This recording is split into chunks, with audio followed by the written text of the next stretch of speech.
buenas tardes, amigos que sintonizan BPI TV. Desde Caracas, Venezuela, les saluda Andrés Fornerino. Nosotros nos encontramos con el politólogo Pedro Uruchurtu para hablar un poco sobre el tema de esta decisión.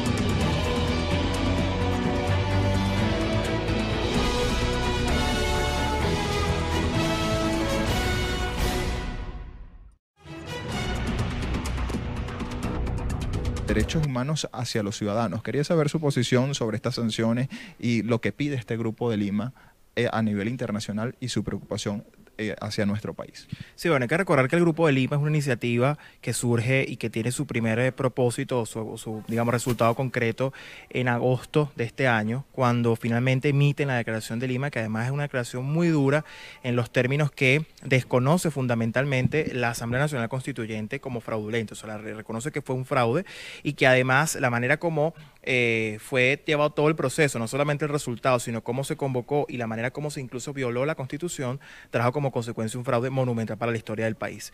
Por eso emiten la Declaración de Lima, que es histórica, no solamente por lo que representa en términos de incluso sanciones, piden sanciones, piden que no se le vendan más armas a Venezuela. Recordemos que ese fue el primer gran momento.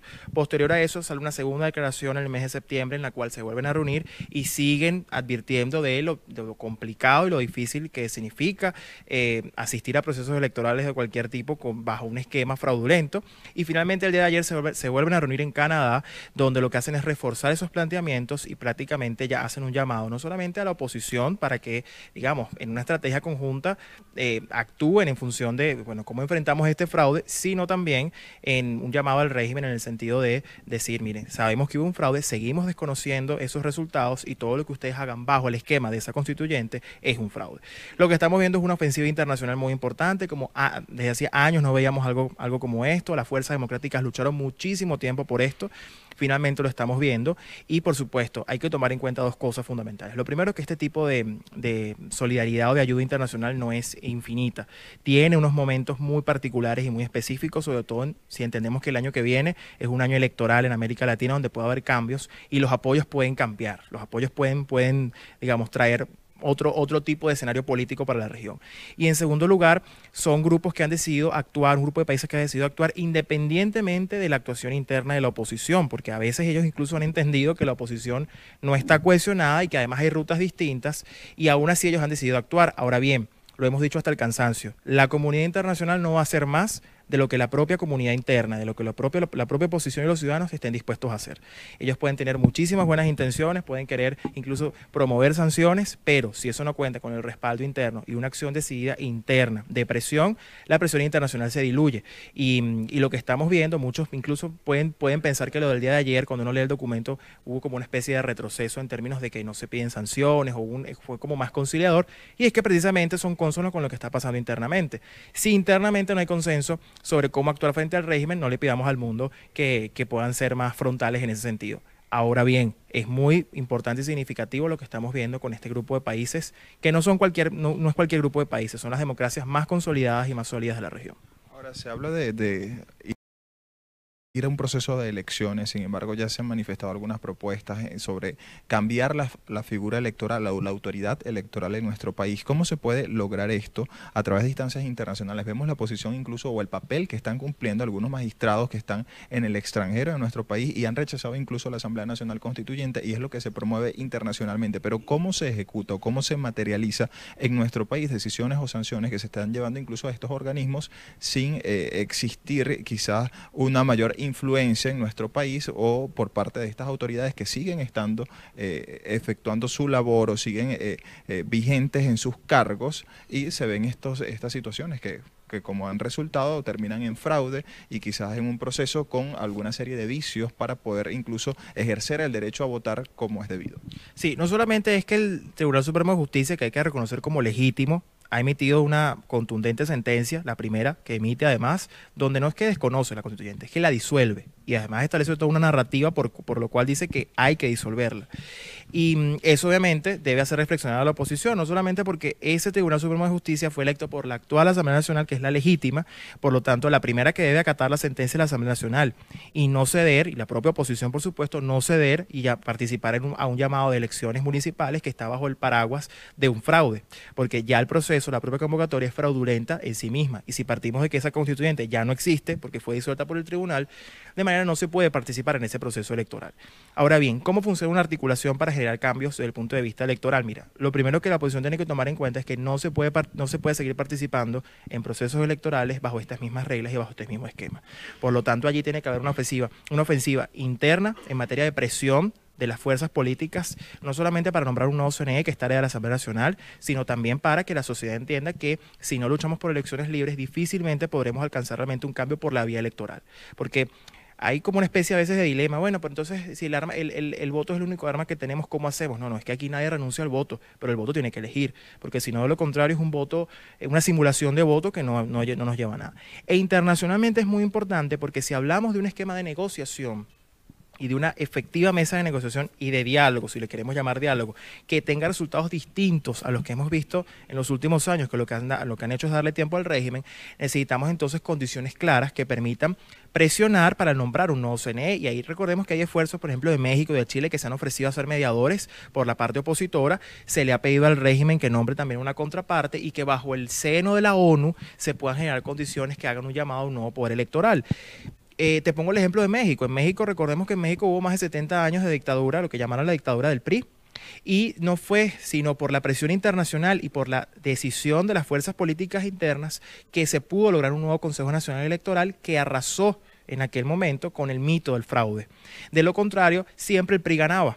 Entonces, lo primero que tenemos que hacer en ese sentido es articular fuerzas a lo interno, por supuesto, y a lo externo, para que si vamos a empezar a hablar de negociación, haya una negociación que, si al menos, que es lo que nosotros como organización también hemos dicho y en nuestro análisis, para que logre la salida del régimen lo antes posible, para que por lo menos tengamos un poder electoral y unas condiciones electorales que favorezcan un cambio y donde la gente realmente vote. De lo contrario, seguiremos eligiendo en dictadura lo que la dictadura quiere que elijamos. El proceso de diálogo, este tema quizás suena cliché para algunas personas porque se habla de diálogo en Venezuela, pero no hay quizás confianza entre los mismos simpatizantes de la oposición e incluso factores del gobierno. Se habla de un diálogo, pero no se llegan a resultados concretos, que es lo que ha ocurrido en los últimos meses cuando se habla de diálogo. Ya se vio un encuentro en República Dominicana, el presidente de la Asamblea Nacional, Julio Borges, había hablado en este caso con el homólogo, o en este caso con el presidente de este país. Sin embargo, no se habla aún de un diálogo consensuado. Hay países que dicen, incluso ya fijan posición en que no van a participar en un simulacro de diálogo. Esto podría ser un escenario para ambos factores de quizás lograr un cambio en un Consejo Nacional Electoral, de ver quizás una solución que permita unas elecciones transparentes en nuestro país, que cambien este escenario y pudiese someterse y el derecho de los ciudadanos pudiese verse validado por parte de los funcionarios, de las personas que elijan esos nuevos alcaldes ahora para estas elecciones. Mira, cualquier proceso de diálogo parte de dos cosas fundamentales. La primera es la confianza. Y la confianza solo parte o nace cuando tú tienes claridad en quiénes son tus mediadores y quiénes son tu parte y tu contraparte. Mientras aquí se siga manejando el tema del diálogo como una manera de reunión secreta y me voy, y entonces de repente se filtra una foto y no hay realmente, la gente no tiene claridad de qué se está hablando, mientras el país no sepa cuál es la agenda. Porque una cosa, el diálogo puede ser privado en términos de las conversaciones. El país no tiene por qué saber qué negocia o cuáles son las condiciones de negociación, pero sí tiene derecho a saber el país quiénes son los mediadores y cuál es la agenda que se va a discutir. Si el país supiera que lo que se está, digamos, negociando es un nuevo Consejo Nacional Electoral o unas nuevas condiciones para votar o incluso la salida del régimen, el país estaría más tranquilo de quiénes son los representantes que están allí sentados al menos por la parte opositora. El problema es que no hay confianza en la parte y en las contrapartes y mucho menos en los mediadores incluso impuestos por el lado del régimen. O sea, todavía nosotros no hemos tenido mediadores de esta parte. Entonces, es muy difícil hablar de diálogo en esos términos. No hay diálogo, en efecto. Ahora, un proceso de negociación serio que tenga como, digamos, consecuencia la salida del régimen o un nuevo esquema electoral que permita un cambio lo antes posible, pasa por, entre otras cosas, que las partes envueltas en la negociación escojan mediadores que sean aceptados por todos, que sea transparente esa agenda, que se le comunique al país y sobre todo que los resultados sean cumplidos. El problema es que no hay voluntad de cumplirlos por parte del régimen porque ellos son quienes ponen al mediador, son quienes ponen a las partes y contrapartes y al final son los que imponen la agenda y deciden después no cumplirla. Entonces, ¿hay posibilidad, hay probabilidad de que haya una negociación? Bueno, eso va a depender realmente de la voluntad política para que eso ocurra. Y por supuesto el país está demandando un cambio en los articuladores de esas negociaciones y también en los voceros, porque hay una crisis de confianza en este momento en el país, no solamente hacia quienes son nuestros representantes afuera, sino incluso en la propia dirigencia opositora. Y mientras no haya claridad, ni siquiera frente a qué estamos combatiendo, porque sí que hay un grupo de organizaciones y de líderes que todavía creen que esto es una democracia con fallas y que hay que ir a elecciones, porque si no estamos perdiendo espacios cuando estamos frente a una dictadura, va a ser muy difícil que una coalición opositora avance en un propósito mucho mayor. Si ni siquiera hay claridad frente a lo que enfrentamos, será muy difícil lograr acuerdos mínimos internamente y por supuesto a nivel exterior. De manera que el llamado es a ese, no solamente a que haya realmente una estrategia común, sino que es una estrategia que permita salir de la dictadura, no consolidarla. Almagro también ha fijado posición sobre esta decisión consensuada de que el CNE no participe en esta reunión con autoridades electorales. ¿Cuál podría ser la perspectiva? ¿Cuál es el escenario? Mira, hay que recordar que el secretario general de la OEA, Luis Almagro, ha asumido una postura absolutamente valiente y como nunca antes vista en defensa de los principios democráticos y por supuesto esta decisión es consona con lo que han sido sus reiteradas denuncias, no solamente el 16 de octubre, el día después del fraude, cuando dice que al final parte también de la consecuencia de eso es haber asistido sin haber exigido condiciones, sino que además ha hecho un esfuerzo importantísimo por darle apoyo al Tribunal Supremo de Justicia, que está en este momento en Washington operando y que ha ido generando resultados y que por supuesto está dispuesto a seguir, como digo yo, regenerando los tejidos de la justicia del país. Y eso además, por ejemplo, recordemos lo que fue el apoyo de más de 50.000 firmas que recibió el secretario general Luis Almagro por parte de la plataforma Soy Venezuela. Es decir, estamos viendo que el secretario general está recibiendo un respaldo muy importante de sectores de la sociedad que han entendido que él es uno de los principales articuladores a nivel internacional para lograr la presión necesaria desde la OEA, desde el Grupo de Lima, desde toda la región y que esto se traduzca realmente en un escenario de confianza. El desconocimiento del CNE tiene todo el sentido del mundo. Si aquí todo el mundo está hablando de fraude, lo correcto es decir que bueno, el artífice del fraude no puede participar en una reunión donde están los organismos electorales que tienen mejor reputación del continente o del mundo entero. No tiene sentido y es cónsono. Entonces, lo que hemos visto, esto obedece y podemos verlo como una ofensiva internacional que, como les decía al principio de esta entrevista, corre el riesgo de diluirse si no hay articulación interna y si no hay coherencia interna. Porque lo internacional es vital, pero requiere también, por supuesto, de una presión interna, pero además de una cohesión en cuanto a lo que se quiere. Mientras tengamos a un país internamente que no, o al menos una dirigencia que no es coherente en lo que persigue, el mundo va a seguir haciendo cosas mientras pueda. La agenda internacional es muy cambiante. Y fíjense, hoy tenemos, por ejemplo, el caso de España. Y los ojos del mundo miran hacia España, luego miran hacia el Medio Oriente, pueden mirar hacia Siria. Costó mucho que miraran hacia este lado y eso puede, obviamente, ser finito. Es finito en el tiempo, no es infinito. Y eso debe hacernos reflexionar sobre qué queremos hacer. Este es el momento en que deben confluir muchas fuerzas internas y externas para lograr un cambio en las reglas y de régimen. Pero, como les digo, eso no es... El canciller de Canadá manifestaba luego de este encuentro del Grupo de Lima que Venezuela podría estarse aislando de otras naciones. ¿Es eso cierto? Porque desde el discurso del oficialismo se dice que la oposición está promoviendo es la intervención extranjera. ¿Por qué se requiere una intervención extranjera si es el caso en nuestro país? Mira, el tema del aislamiento no es algo nuevo. O sea, el régimen desde que empezó a violar sistemáticamente y sin ningún tipo de tapujos los derechos humanos en este país, se ha ido aislando. Es decir, los países democráticos, incluso los llamados sospechosos de siempre, sus amigos, se han ido alejando. Fíjense Ecuador en su momento, fíjense la misma Brasil con Dilma, fueron países que fueron tomando distancia y solamente 2 o 3 países fueron los que siempre y siguen siendo, por ejemplo, el caso de Bolivia, en el caso de Rusia, que sigue siendo como desde el punto de vista de escala mundial el gran quien reconoce los resultados del régimen, etcétera, pero es un régimen cada vez más aislado, ciertamente. Ahora bien, cuando aquí se habla de intervención, no sé, y la gente a veces piensa en los Marines que van a venir y van a invadir. No, la intervención se está hablando y además es lo que han dicho los países.